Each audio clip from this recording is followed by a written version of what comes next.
কবে বিয়ে করছে উজি ওরফে আরাত্রিকা মাইতি? ছোট পর্দার তরুণ অভিনেত্রীর শুভ জন্মদিন।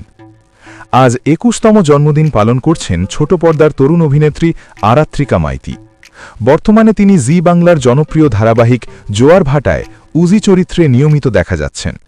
ছোটবেলা থেকেই অভিনয়ের প্রতি তার অনুরাগ, যা সান বাংলার অগ্নিশিখা ধারাবাহিকের মাধ্যমে শুরু। এরপর খেলনাবাড়ির মিতুল চরিত্রে রাতারাতি দর্শকের প্রিয় হয়ে ওঠেন আরাত্রিকা। পরবর্তীতে মিঠি ঝরার রাই চরিত্রে নজরকাড়া অভিনয় দেখান তিনি। তার ধারাবাহিকের অভিনয় এবং কৃতিত্ব তাকে বাংলা টেলিভিশনের প্রথম সারির নায়িকাদের একজন বানিয়েছে। জন্মদিনের আনন্দের মাঝেই অভিনেত্রী জানান, বিয়ে এখনও তার পরিকল্পনার অংশ নয়। প্রথমে কেরিয়ার গড়ব, তারপর ঠিক সময় হলে সিদ্ধান্ত নেব, বললেন আরাত্রিকা। তাই তার ভক্তদের ধৈর্য ধরতে হবে, সামনে তার বিয়ে সম্পর্কে নতুন কোনো আপডেট আসবে ঠিক সময়ে।